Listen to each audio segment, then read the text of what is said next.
This podcast is a production of Unfiltered Studios. If you would like to know more about joining Unfiltered Studios, please visit our website at unfpod.com for more information.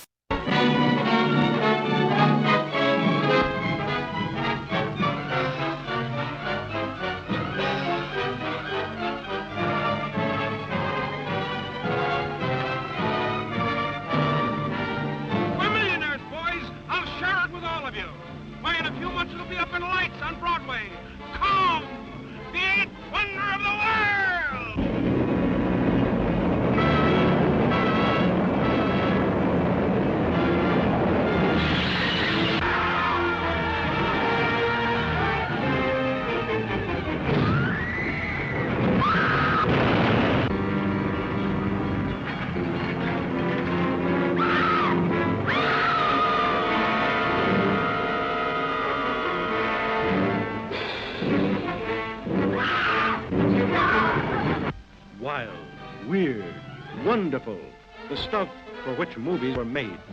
Adventure, to make you wonder if it's true, while your eyes convince you that it is.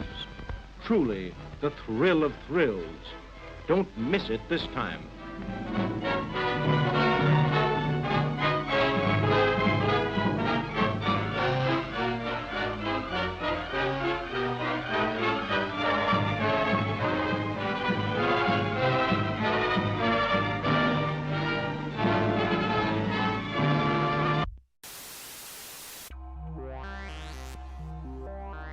We mixed, we loaded it, we edited. Sometimes we get so deep into conversation that we have separate segments worthy of their own place in the sun.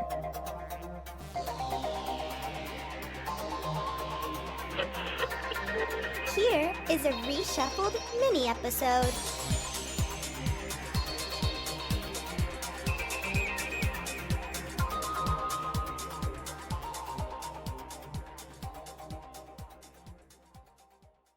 I just kind of wonder if there was a potential that he might have showed up in, like that remake that what's his name? Is it Peter Jackson? 1962. There you go. Oh, he died. So he died a long time ago. Okay. Yeah. Well, 33, I guess, of King Kong. I should have known that. Yep. Yeah, he was. God, I can't remember. Yeah. I mean, part of this episode, I was inspired because some podcasts back when they were kind of becoming a thing in the 2010s. I mean, I saw people covering this, but they didn't get near as. I mean, there's so much opportunity now to go into even more obscure film history now instead of just kind of, because like we listen to stuff that's from the 2010s. They were just kind of getting started, kind of introducing stuff, but not getting too detailed. And so I do hope that if anything with podcasts is like now they can keep opening up more conversations instead of just being radio that you record and listen to on the go. Yeah. Jeez, he did Godzilla versus King Kong, the original. Who did? Willis O'Brien. Willis O'Brien. Wow. Wasn't that Monsters in Suits still? Yeah, but I'm trying to see it says he worked on it. Maybe he was a consultant. Oh, it's the story. He worked on the story for that. Because he didn't like the original sequel, so he's like, okay, here's where Kong is. Yeah. Yeah, their first Kong and Godzilla's first meeting, and it's two guys in suits. God, that was horrible. Yeah. I think there was even, I mean, like you had Mecha Godzilla. Was there? I think there might have been a Mecha Kong. Yes, there was. There was some. I don't think it was Toho though, was it? It was. Oh, okay. Well, I'm glad we brought some of those up because, and God, I can't remember what I watched.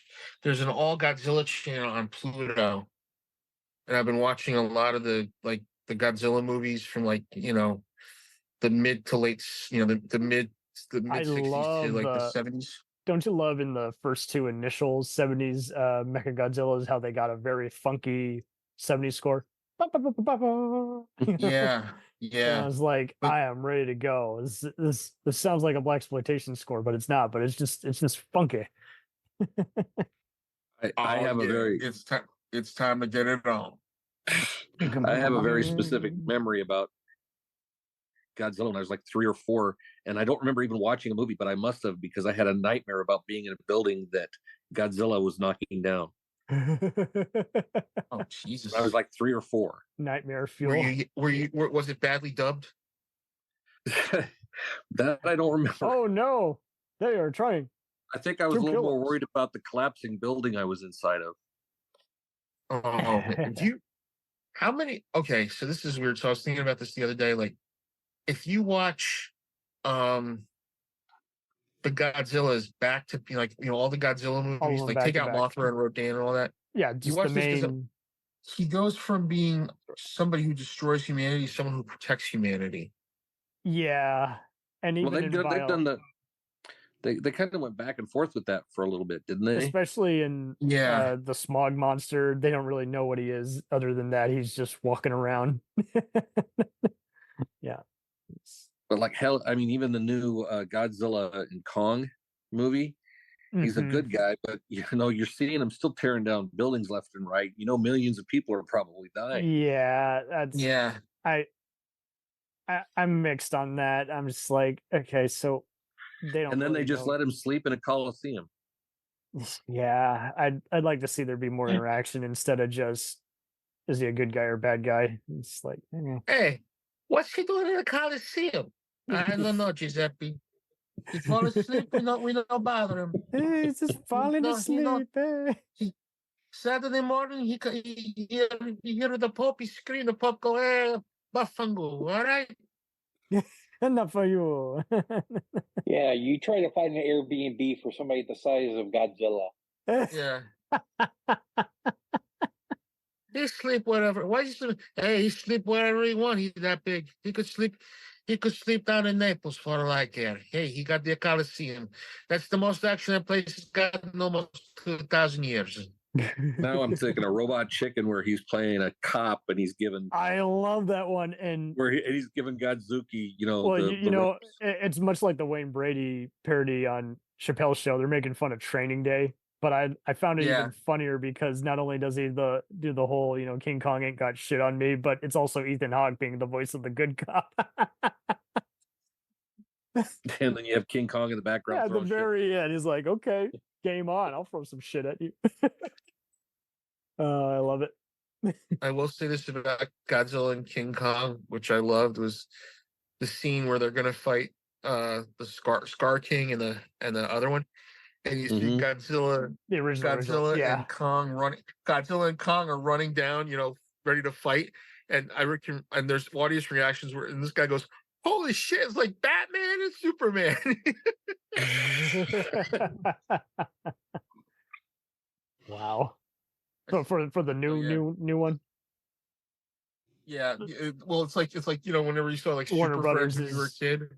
Gotcha. Warner Brothers is using some similar kind of marketing. But the thing I'm going to say this though is like when you look at Harryhausen's movies, he didn't deal with he didn't deal with the archetype trope monsters, like Beast from 20,000 Fathoms, great movie to watch.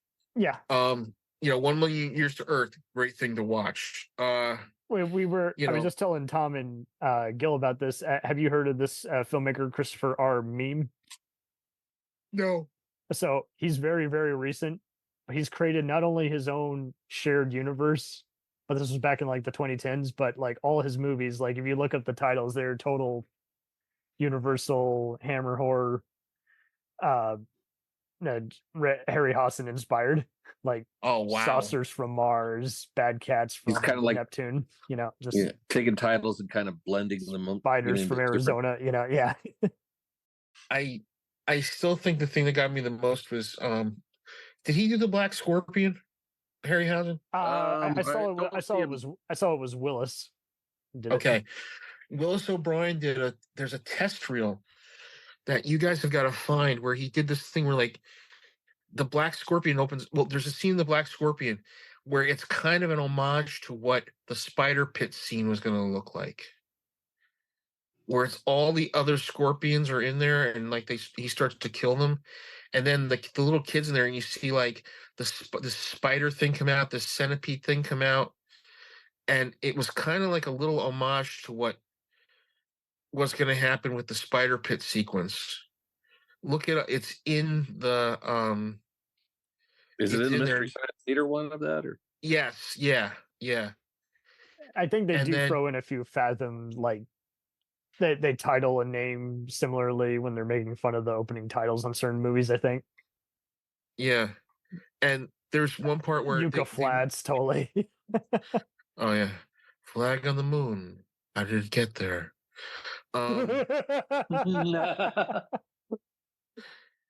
Joseph Jaworski, Russian scientist, lands in an airplane. Meeting with Father Mackenzie, donning his socks in the night when nobody's there. What does he care?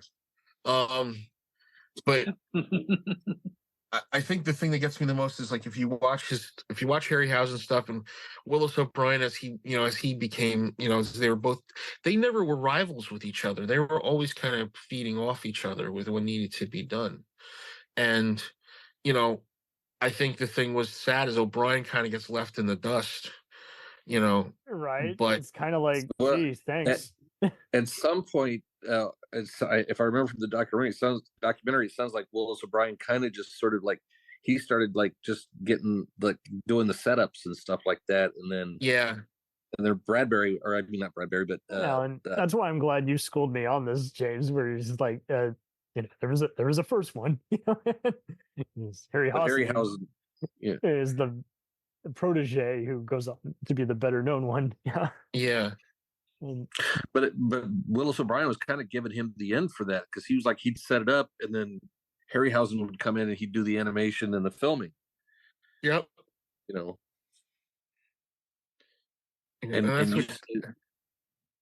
ahead. No, I was going to say, and Willis O'Brien sounds like he died, early on. I think you said it was 60 something. 62. So he was like 76 when he died. I'm just glad that there wasn't any animosity or other crap. No. It's like because you see so many of them that end badly, like a band. It's like they get tired of each other, they drive each other crazy, and you're like, what a shame. You guys are both breathing the same air, speaking the same language. But yeah, that's pretty much a good way to, if anything, Willis passed the torch.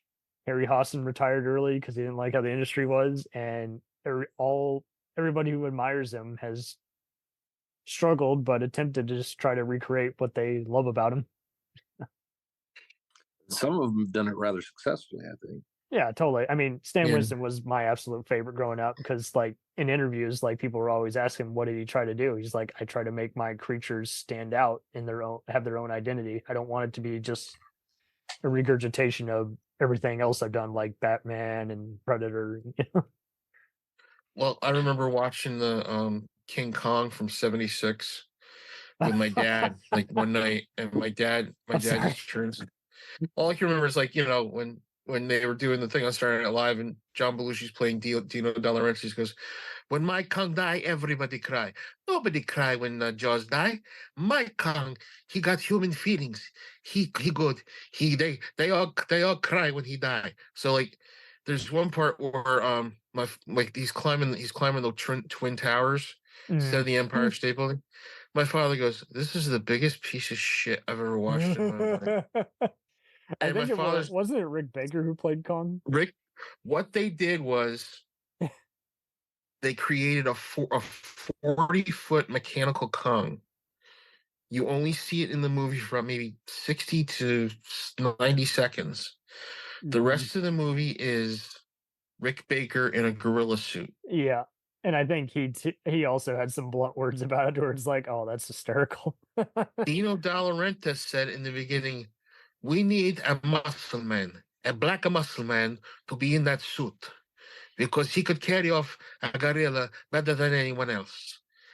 And everybody kind of just went, yeah, you shouldn't say that out loud in this day and age, Such an idiot. That's exactly how Schwarzenegger described him anytime he was in a meeting with him. The dude just was very paranoid. He reminds us He's- of he's very similar to the Canon Films guy, Golan Globus, Yeah, it was just Benham Golan. Yeah, I heard he was like he does King Kong, he does Orca. Was King and I Kong forgot- Lives also by them? Or Yeah, was but it's so that- funny. Kong It's Lives. got the exact same formula where they got some horror elements. They got their leading ladies in the buff, Jessica Lange and Linda Hamilton, respectively, and then Yeah, but that one was done more cheaply too, so the Right. quality drops considerably. Of course, they had the Yeah. King Kong Lives ride, which oh, is great and Universal. we were talking inspirations. Did any of you guys ever see Larry Cohen's Q, the Winged Serpent? Yes. Yes. Yep. That's Yeah. as close as I can think back in the prime 80s of when someone was trying to go for a similar 70s. 70s. It was 70s, and wasn't that David Carradine? Right? Carradine was the main David cop going Carradine, after him. Richard Roundtree. Oh wait, no, it was 82. Okay, all right. Yeah. So Okay. it's Carradine. It's okay. So it's Carradine, Roundtree, So that was a year Richard after Roundtree, Titans. Okay. and Yeah. Carradine, Roundtree, and who else was in that? Oh, Michael Moriarty was in that. Yep. Yes. Yes. From It's Alive. Yep. Yeah. He was a Cohen No. favorite. So. I don't think he was in It's Alive. No, he was in. Yeah. Well, okay, hold on. Was he in like a sequel to it then, or? Hold I He was in on. Return to Salem's Lot, Hold on. Back checking. which is the biggest piece of shit vampire movie I've ever seen in my life. Has nothing to do with the original. Mm-hmm. Well, I remember seeing Return to Salem's Lot in the theater, and the original Salem's Lot was a TV movie. I thought. Yep. Yep. Okay, Yeah. so he was in both It's Alive Free, A Return to Sam's Lot, and The Stuff. So he wasn't in It's Alive movie. I was right. Okay. Yeah. But I do remember The Stuff kind of being the main one. Oh God. But man, and Cohen, I would have loved to interview because I see stuff from like the 2010s and even Charles Band's interviewing, and the dude had a sense of humor and he didn't care what anyone thought of him, and he was a pretty nice guy. He was like, I just want to make a fun movie. I don't care if you don't take it seriously or not. Just Well, the thing I love is when he did Hell Up in Harlem, right? I love. With I promise. Williamson. We're gonna talk about this And soon.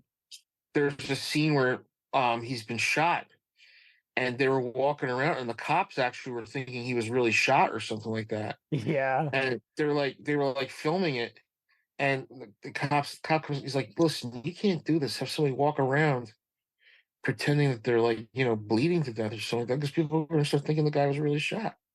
But he was a big fan of cinema verite. That was the thing.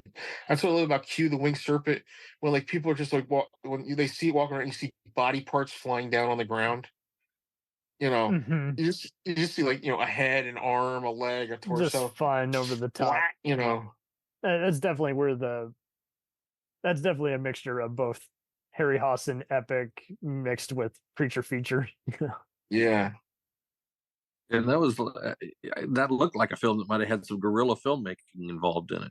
Yeah, it did. It did. Yeah. It definitely did. Like they didn't know anyone was filming at the airport practically. Like, jeez.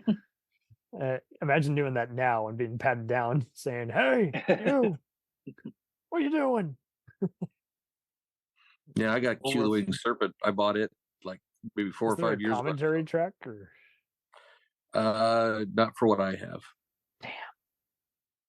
I would love to see Joe Dante talking about it. Like, here's what my pal Cohen told me.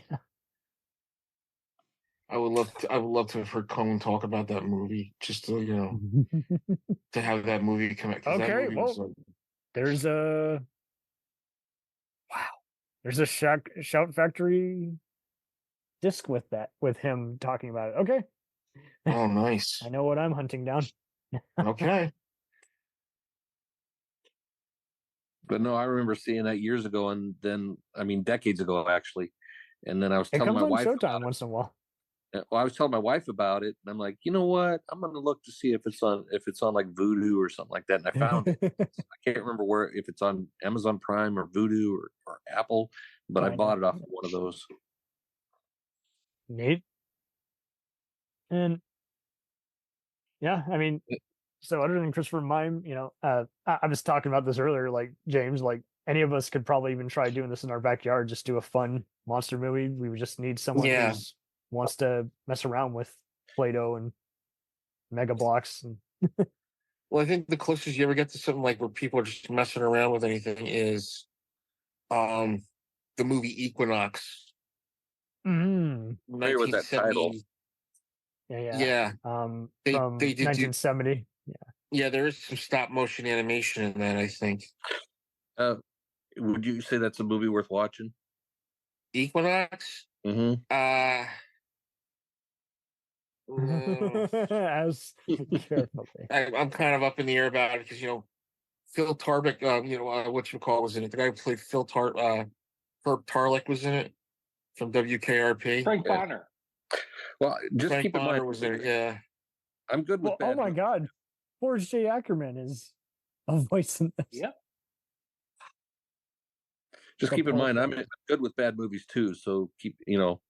If you think I'll enjoy it. It's fun. It's fun to watch, I mean, that's kind of how we got reorganized there, is like, hey, who wants to talk about a mixture between cult movies and trash? Sometimes subjectively, like you could go either way on it. That's the only thing I know is that Frank Bonner was in that movie, and it's an amazing movie. It's the special effects are like we're done like on a shoestring budget, but nice. It's a good movie to watch. I think I've definitely seen the trailers for it. I just somehow I don't know how I've not seen it yet, but it's currently streaming on HBO Max. So all right, I gotta look it up. Oh wait, there's a YouTube link. I'm sending it now. Okay.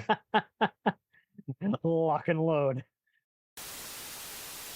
We'll return after these messages.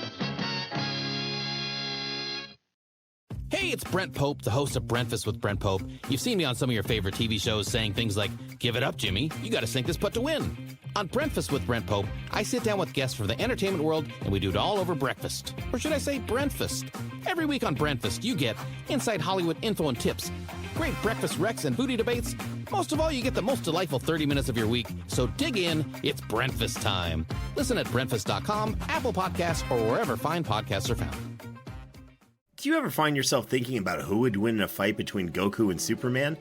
Hi, I'm James Gavsey, and on the Who Would Win show, me and my co-host Ray ignore anything important happening in the outside world and debate fictional battles between characters from comics, movies, and video games. We got a new show every week, and almost always am I the winner. Yeah, not true, Ray. In the past, we've discussed such matches as Captain America versus Darth Vader, Solid Snake versus the Iron Giant, classic matchups like RoboCop versus Terminator, and even the Muppets versus Sesame Street. That one was crazy. So if you're a fan of geek culture and love a spirited debate, check out the Who Would Win show wherever you get your podcasts, or check us out at whowouldwinshow.com. Cool thing about Blind Knowledge is we are in multiple countries. We are worldwide all across the globe. We are in the US, we are in the UK, we are in Canada, Germany, India, Japan. We're in Australia, y'all. BlindKnowledge.com. Now back to the feature presentation.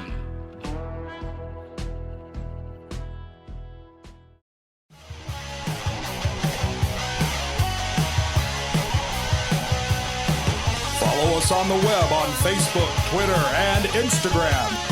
The podcast is available on Podbean, Spotify, iHeartRadio, Anchor, Apple, and anywhere else podcasts are available. Feel free to review our show and leave comments on any of those sites. Thanks a million for listening. It's a jacked up